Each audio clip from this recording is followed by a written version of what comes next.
Welcome to Pushpaguchcham channel. Madras ముచ్చట్లలో భాగంగా అసలు ఇవాళ చెన్నై అంటే మద్రాసులో ఏదైనా రెస్టారెంట్ హోటల్కి వెళితే మధ్యాహ్నం పూట లంచ్లో అసలు ఏమేమి పెడతారు, ఏమేమి ఐటమ్స్ దొరుకుతాయి అనేది చూపించబోతున్నాను. అందులో భాగంగానే చెన్నై మేడవాకంలో నడి రోడ్డు పైన అంటే మెయిన్ రోడ్డు పైనే ఉన్నటువంటి నమ్మవీడు వసంత భవన్ అనే హోటల్కి వచ్చాను. అసలుకి ఈ నమ్మవీడు వసంత భవన్ బ్రాంచెస్ చెన్నైలో చాలా చోట్ల ఉన్నాయి. ఇక వచ్చి రాగానే పార్కింగ్ కోసం ప్లేస్ ఎత్తుకుంటాం కదా, అదిగోండి ఆ హోటల్ పక్కనే పార్కింగ్ ఏరియా ఉంది, అక్కడ పార్క్ చేసేయచ్చు. ఎంట్రీ దగ్గర ఏదో బోర్డు ఉందండి, అదిగోండి వాళ్ళ స్పెషల్స్ వచ్చేసి soups, starters, rice, noodles, hot beverages ఇవన్నీ ఉన్నాయని పెట్టి బోర్డు కూడా పెట్టేశారు ఇంగ్లీష్లోనే. ఇక డోర్ తీసి లోపలికి వెళ్దాం. వెళ్ళగానే వీళ్ళని అడిగాను వీడియో తీసుకుంటానని, వాళ్ళ మేనేజర్ అడిగి చెప్తాను అన్నారు. ఈలోపు మనం ఊరుకుంటామా ఏంటి, ఇదిగోండి చూద్దామండి ఏమేమి ఉన్నాయో. ఇక్కడ స్వీట్స్ మనకు దొరికేయే ఉన్నాయండి, గులాబ్ జామున్లు, దూద్ పేడాలు, పాలకోవా, కాలా జామును, సో మనం తినేవి ఉన్నాయి. జిలేబీ మాత్రం కొంచెం తమిళనాడులో చూసుకొని తినాలి, ఎందుకంటే రోజ్ వాటర్తో చేసి ఉంటుంది ఎక్కువ శాతం. ఇక ఈ మురుకులు, జంతికలు కూడా ఉన్నాయి, ఇదిగోండి చెకోడీలు కూడా ఉన్నాయి. కాకపోతే ఈ జంతికలు వీటిల్లో మాత్రం అసలు కారం ఉండదు. దీని కాస్ట్ వచ్చేసి పావు కేజీ 102 రూపాయలు ఉందనమాట. ఏందనుకుంటున్నారు, ఇది మోటా సేవట అంటే మిరియాల జంతికలు. ఇది వచ్చేసి తైరు వడ. తైరు అంటే పెరుగండి, పెరుగు వడ అనమాట. తమిళనాడులో మీరు ఎక్కడికి వెళ్ళినా కానీ ఈ పెరుగు వడ మాత్రం, అదే తైరు వడ మాత్రం దొరుకుతూ ఉంటుంది, హ్యాపీగా తినేయచ్చు. ఈ లోపల ఇన్సైడ్ యాంబియన్స్ ఇలా ఉంటుంది. నేను ఇష్టపడికి 11:30 అయింది కాబట్టి పెద్దగా జనాలు ఇంకా రాలేదు, కానీ ఇది చాలా ఫేమస్ అంటున్నారు అందరూ, అందుకే తీసుకొచ్చాను మిమ్మల్ని ఇక్కడికి. ఈవిడేదో చూస్తున్నారు కదా, నేను కూడా చూసాను. కాకపోతే పికిల్స్ లాస్ట్లో చూద్దాము, ఎందుకంటే మన ఫుడ్ వచ్చేసింది, మనకు పర్మిషన్ కూడా వచ్చేసింది. ఇంకెందుకు ఆలస్యం, రెడీ టు అటాక్ రండి. అప్పడం ఓర మిరపకాయతోటి మన భోజనం అయితే రెడీగా ఉంది. నేను భోజనంతో పాటు అండి ఇలా పెరుగన్నం, అలానే పులిహోర, సాంబార్ సాదం, అదేనండి సాంబార్ అన్నం కూడా చెప్పాను. ఎందుకంటే మధ్యాహ్నం మాత్రమే భోజనం దొరుకుతుంది తమిళనాడులో, రాత్రిపూట దొరకదు. సో మధ్యాహ్నం భోజనమే తినాలని రూల్ ఏమీ లేదు, ఇలాంటి రైసెస్ కూడా దొరుకుతాయి అని మీకు చూపించడానికి చెప్పాను అంతే. తమిళనాడు అనగానే మనకు ఫస్ట్ గుర్తొచ్చే సాంబార్, అందుకని సాంబార్ అన్నంతో మొదలు పెడదాము. అదిగోండి సాంబార్ అన్నం, దాంతో పాటుగా ఇదిగోండి బంగాళదుంప బఠానీ, పచ్చి బఠానీ కూర ఇచ్చారు. అదే ఇది రెండింటితో పాటుగా అదిగోండి మా ఊళ్ళో అయితే వీటిని గొట్టాలు అంటారు, నంచుకోవటానికి ఇచ్చారు, మరి మీ ఊళ్ళో ఏమంటారో నాకు తెలీదు.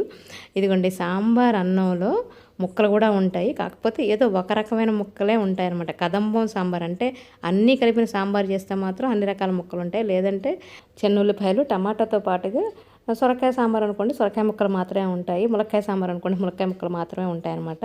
ఇవాళ అయితే అన్ని రకాల ముక్కలు ఉన్నాయంట అందులో. అదిగోండి టెక్స్చర్ అయితే చాలా బాగుంది.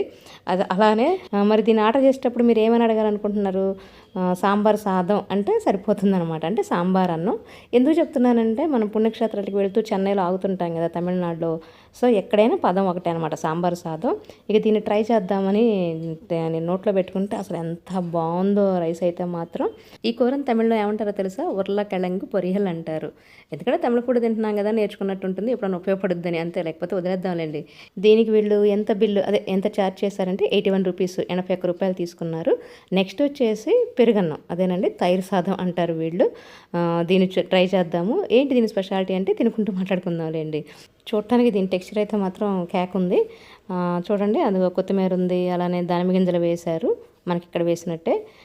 నెక్స్ట్ వచ్చేసి దీంతో పాటుగా మనకి ఇందాక సాంబార్ అన్నంలో ఇచ్చారు కదా, అదే బంగాళదుంప ఫ్రై ఇచ్చేసారు. అలాగే ఉసిరికాయ పచ్చడి, చల్ల మిరపకాయ, అదేనండి మజ్జిగ మిరపకాయ, మా ఊరి గొట్టాలు కూడా ఇచ్చారు. ఇక ఈ తైరు సాదం అంటే పెరుగన్నం స్పెషాలిటీ ఏంటంటే ఆవు పాల పెరుగండి. ఇది జనరల్గా తమిళనాడులో మీరు ఎక్కడన్నా చూడండి, ఏ పుణ్యక్షేత్రానికి వెళ్ళినా చుట్టుపక్కల చూడండి, ఎక్కడ గేదెలు అనేవి కనపడవు, ఆవులే కనిపిస్తాయి అనమాట. అందుకని చెప్పేసి ఇది ఆవు పాలతో తయారు చేసిన పెరుగన్నం, అది దీని స్పెషాలిటీ వచ్చేసి. అసలు ఈ ఉసిరికాయ పచ్చడితోటి పెరుగన్నం తింటే ఉందండి, ఆహాహా ఎంత బాగుందో, టేస్ట్ అయితే సింప్లీ సూపర్బ్.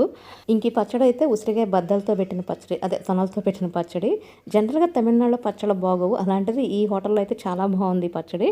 ఇక నెక్స్ట్ వచ్చేసి మజ్జిగ మిరపకాయ, అదే చల్ల మిరపకాయ కూడా చప్పగా ఉంటుందేమో అనుకున్నాను, కానీ కారంగా ఉప్పగా బాగుంది అది కూడా. దీన్ని ఆర్డర్ చేయాలంటే ఎలా చేస్తారు, మీరు తమిళనాడు వస్తే తైరు సాదం అనండి, వాళ్ళే పెరుగన్నం తెచ్చేసి మన ముందు పెడతారు.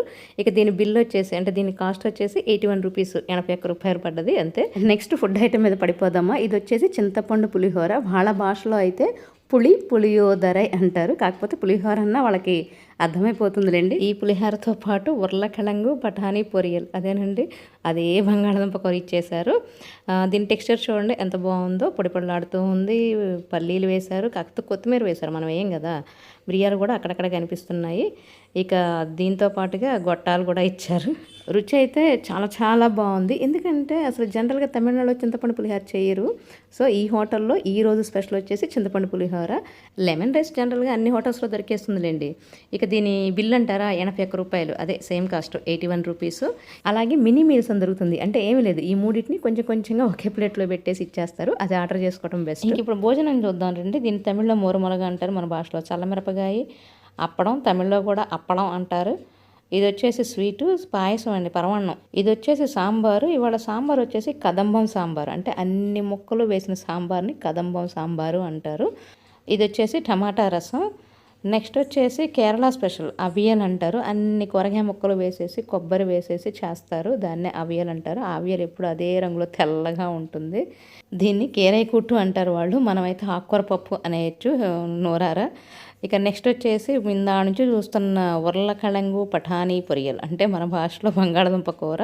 ఇది తమిళనాడు స్పెషల్ వత్త కుళంబు. అది కూడా నెల్లికా వత్త కుళంబు, అంటే ఉసిరికాయ ఒరుగులతో పెట్టినటువంటి పులుసు అనమాట, దాన్ని అంటారు. ఇక ఇది వాళ్ళ భాషలో మోరు, మన భాషలో మజ్జిగ, వాళ్ళ భాషలో తైరు, మన భాషలో పెరుగు. సో మొత్తం వచ్చేసింది కదా. ఇక మరి అన్నం రావాలి కదా, అన్నం కూడా పెట్టించేసుకుందాం పనిలో పనిగా. అది కూడా పెట్టేశారు. ఇక్కడ బాయిల్డ్ రైస్, అంటే మరీ కేరళ రైస్ అలా ఉండదు కానీ తినబుల్, అంటే తినేటట్టుగానే ఉంటుంది ఈ రైస్ అయితే. అన్నీ ఉన్న ప్లేట్లో ఏదో మిస్ అయినట్టు అనిపించట్లేదు. అది కూడా మనం అనుకుంటుంటేనే అతను తీసుకొచ్చేసారు. పచ్చడి అండి, ఉసిరికాయ పచ్చడి. ఇందా పెరుగన్నంలో పెట్టారు కదా, దాన్నే ఇక్కడ కూడా రిపీట్ చేసేస్తున్నారు. నాట్ బట్ నాట్ లీస్ట్ అన్నట్టుగా ఉప్పు కూడా పెట్టేశారు. ఇంకెందుకు ఆలస్యం, తినేద్దామా. ఇదిగోండి ఫస్ట్ స్వీట్తో తినాలి కాబట్టి స్వీట్ తినేద్దాము. ఇవాళ స్వీట్ మనకు తెలిసిందే, పరమాన్నం అని చెప్పాను కదా. పొంగల్, వాళ్ళ భాషలో అయితే స్వీట్ పొంగల్, అది కూడా బాగుంది. ఇది మన భాషలో ఆకుకూర పప్పే, కాకపోతే పల్లీలు వేశారు. టేస్ట్ వైజ్ బాగానే ఉంది. ఒక చెన్నైలోనే చూశాను నేను ఈ పప్పుని. ఇక బంగాళదుంప బఠానీ కూర, ఇది కూడా బాగానే ఉంది. ఈ కేరళ స్పెషల్ అవియలు మాత్రం నాకు ఎక్కడ తిన్నా అసలుకి మనకి మ్యాచ్ అవ్వదు అనిపిస్తుంది. ఎందుకంటే కొంచెం పుల్లగా, కొంచెం తీయగా, చప్పగా ఉంటుంది, తెల్లగా. ఇక ఇది కదంబం సాంబారు, కోర్స్ మధ్యాహ్నం సాంబార్ బాగుంటుంది. ఇక అసలు అందరూ సాంబార్ అంటారు కానీ ఎక్కడికి వెళ్ళినా తమిళనాడు రసం తినండి, చాలా బాగుంటుంది. ఇది తమిళనాడు వర్తకుళం అండి. అసలు ఇది మాత్రం తినేయండి కళ్ళు మూసుకొని, ఎందుకంటారా మన టేస్ట్కి దగ్గరగా ఉప్పగా పుల్లగా బాగుంటుంది. ఇవాళ స్పెషల్ వచ్చేసి నెల్లికా వత్తకుళంబు, అంటే ఉసిరికాయ తొనల్ని ఎండబెట్టి చేసినటువంటి పులుసు. ఇది వచ్చేసి ఆవు పాల పెరుగు కాబట్టి అంత పలచగా ఉంది. గడ్డ పెరుగు అయితే దొరకదు తమిళనాడు, మీరు ఎక్కడ చూసినా కానీ. మజ్జిగ బాగానే ఉంటుంది. ఇక నంచు కిందాక ఉసిరికాయ పచ్చడి పెట్టేశారు. కడుపు నిండా కమ్మగా భోంచేసాం కదా. ఇక కళ్ళార బిల్లు చూద్దాము. ఫుల్ మీల్స్ వచ్చేసి 172 రూపీస్, అంటే 172 రూపాయలు. ఇక పెరుగన్నం, సాంబార్ అన్నం, పులిహారతో కలిపి టోటల్ 436, 436 రూపాయలు. తమిళనాడులో నాకు నచ్చే ఇంకో విషయం ఏంటంటే, టిఫిన్ అయినా అన్నమైనా సరే మంచిగా అరిటాకుల్లో వడ్డించేస్తారు. తిన్నా తినకపోయినా అసలు బ్రేక్ఫాస్ట్ ఎంత కాస్ట్ ఉంటుందో చూద్దాము. 2 ఇడ్లీ వచ్చేసి 48 రూపీస్. వడగర్రి తమిళనాడు స్పెషల్ కాబట్టి అది 85, అంటే 85 రూపాయలు. ప్లెయిన్ దోశ వచ్చేసి 85 రూపీస్, అంటే 85 రూపాయలు. ఇక రవ్వ దోశ, ఊతప్పంలో ఎన్ని రకాలు ఉన్నాయో, ఊతప్పం కూడా స్టార్టింగ్ 85 రూపీస్. లంచ్ టైమింగ్స్ కూడా ఉన్నాయి, 10:30 to 3:30 PM. అంటే మధ్యాహ్నం భోజనం వచ్చేసి మార్నింగ్ 10:30 నుంచి సాయంత్రం 3:30 వరకు పెడతారంట. అలానే తమిళనాడులో ఎక్కడికి వెళ్ళినా మధ్యాహ్నం మాత్రమే భోజనం దొరుకుతుందండో, గుర్తుపెట్టుకోండి. ఈ వీడియో స్టార్టింగ్లో చూసాం కదా, అవే ఇవి నల్ల నువ్వుల పొడి అనమాట. ఇది 175 గ్రామ్స్ 110 రూపీస్ అంట. నెక్స్ట్ సుండక వత్త కుళంబు, అంటే వాక్కాయలతో చేసినటువంటి చింతపండు పులుసు లాంటిది. నెక్స్ట్ పులి తొక్కు, అంటే చింతపండు పేస్టు. నెక్స్ట్ ఇడ్లీ కారం పొడి. ఇవన్నీ కూడా 175 గ్రామ్స్ 110 రూపీస్ to 125 రూపీస్ వరకు ఉన్నాయి. ఆవేశపడిపోయి ఆ పొడులన్నీ తీసుకోకపోవటమే మంచిది. ఎందుకంటే అవి కొంచెం చప్పగా ఉంటాయి, మనమే బాగుంటాయి అనిపిస్తుంది నాకైతే మాత్రం. కావాలి టేస్ట్ చేయాలనుకుంటే ఏదో ఒకటి తెచ్చేసుకోండి. నేనైతే ఈ మోతిచూర్ లడ్డు, అలానే మిరియాల జంతికలు ప్యాక్ చేయించాను. ఇదండి ఓవరాల్ వీడియో వచ్చేసి. బేసికల్గా తమిళనాడు లంచ్లో ఏమేమి దొరుకుతాయి, వాటితో పాటుగా మనం తినగలిగే సాంబార్ అన్నం, పెరుగన్నం, పులిహార అన్నం కూడా చూపించాను. అలాగే పుష్పగుచ్చం ఛానల్లో already no oil no boil restaurant, అంటే చుక్క నూనె వాడకుండా, పొయ్యి వెలిగించకుండా వండి పెట్టే రెస్టారెంట్ చూపించాను. వీలైతే అది కూడా చూడండి. చెన్నై వెళ్ళారనుకోండి, ఎక్కడైనా నమ్మవీడు వసంత భవన్ కనిపించింది అనుకోండి, లంచ్ చేసేయచ్చు. ఎందుకంటే మన టేస్ట్కి దగ్గరగా ఉంటుంది, తినవచ్చు. సజెస్టబుల్లే. ఇవ్వండి ఇవాళ మద్రాసు ముచ్చట్లు. నచ్చినట్టయితే ఒక లైక్ చేయండి, నాకు సపోర్ట్ చేసిన వాళ్ళు అవుతారు. అలానే షేర్ చేయండి.